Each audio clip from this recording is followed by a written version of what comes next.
Never mind the exposure triangle, let's get into the exposure square.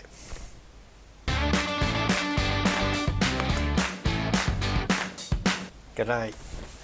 Have I finally lost my rocker? Well, am I off the planet? As if the exposure triangle isn't hard enough and, different ways to explain it. I'm going to introduce the exposure square. What's that about? So specifically, I'm talking about how I do street photography nowadays. What I like to do is just with all my shooting, go all manual. Okay, so that means control over your shutter speed, control over the aperture, control over the ISO, control over the focus. I like to go all manual. That's not a boast thing, it's just what I'm comfortable with. You don't have to do that. You can go all auto. Doesn't matter. You do what you do. I'm going to explain in this video what I do and why I do it the way I do. So, street photography. Been doing it for years, and really the standard way of walking around the streets and taking photos either like this or from the shoot from the hip of people walking the streets gets a bit boring after a while, I wanted to up the game a bit. I wanted to do something different. I wanted to make street photography mine, the way I'm comfortable doing it, the way I really enjoy the results. Which means I couldn't just do it walking around shooting from the hip and getting people, nice in focus, nice backgrounds, all that sort of stuff. Another part of the equation with me is I like street photography at night. And I like black and white. I like the graininess, the grittiness. I like the contrast. I like the black and white. So I began to think, what if? What if I take what I like doing to the extreme? Okay, first, go all manual. Secondly, I'm not a big fan of the rules of photography. I'll put a link to a video below where I talk about how I break the rules, and this is one of the key aspects of what I'm going to talk about today. Not by going what everybody expects you to do. So I looked at the concept of sharpness, which is all over the internet with photographers. Got to be super sharp, your lens isn't sharp enough, blah blah. Kick that out the door. Okay, I'm not after sharp. I'm not after perfect exposures. If I get blown out highlights, great, it can add to a photo. It's not a mortal sin.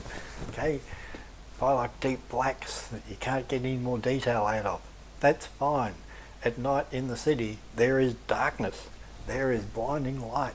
You can capture all that on your camera without it being a problem. So I thought, okay, this is beginning to intrigue me. Black and whites at night. Get the graininess, get the grittiness, get the contrast, get the light and the dark. And I'm starting to get more excited about street photography again. Then I thought, well, in practical terms, how can I do that? I'm not interested in sharpness. I'm shooting at night. It's going to be dark. I'll go for low shutter speed. I like a bit of movement. So I went right down to 1/8 of a second. So I set my shutter speed on 1/8 of a second. And I thought, how am I going to hold that steady enough? XC4 doesn't have IBIS. Thinking, well, if you're not going to get super steady photos, embrace that. Take your photo at 1/8 of a second, shake the camera a bit at the same time. Embrace what you're looking for. Then I thought, well, I manual focus, and for that you need good depth of field. I zone focus. So, set it at f8. It's dark. I've got a slow shutter speed. I'm going to get camera shake. I'm zone focusing. That's one less thing to worry about. I don't mind grain. I like grain, especially with this black and white street photography. So, because it's dark and I like grain, cranked up the ISO. I think it was 3200 and f8 and 1/8 of a second. That was my exposure triangle. And I set it at that, and I left it at that. Didn't touch it. Every photo I took that night was with those settings.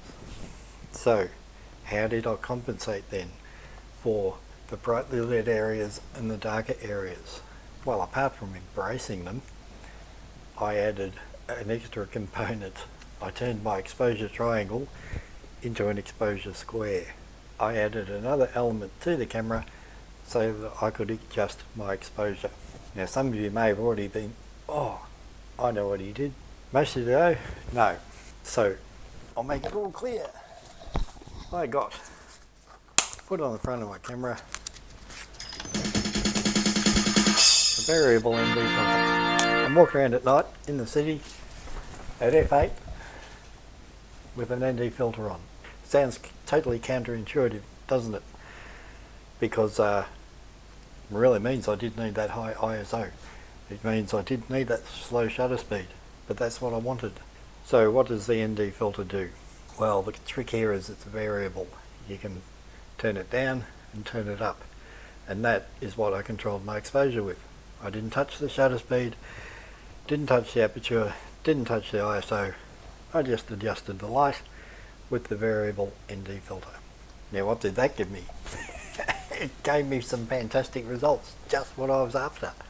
And it gave me just one thing to manipulate on my camera to get what I liked.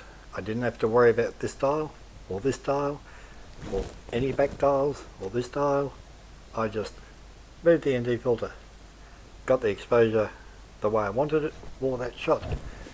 So I was walking around and it's right there at my fingertips, and I'm just adjusting the ND filter as I walked, depending on how much light I wanted, how much light there was. So what sort of photos did I get? Photos that I'm happy with, because I no longer take photos for clients or for Instagram or for judging or evaluation. I take photos for myself. I don't even take photos for you. You may like them, you may not. Doesn't worry me.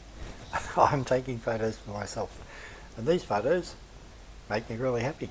In fact, I did a book on it, which is for sale. Yeah, I'm spruiking my own stuff, not anybody else's. There's a link in the description below of photos that I got with this technique, shooting street at night in Melbourne. So there you go. You've all heard of the exposure triangle, now you've heard of the exposure square. It's my idea, you heard it here first. Try it, you might enjoy it. But whatever camera you got, pick it up, take it for a walk and have some fun. Bye.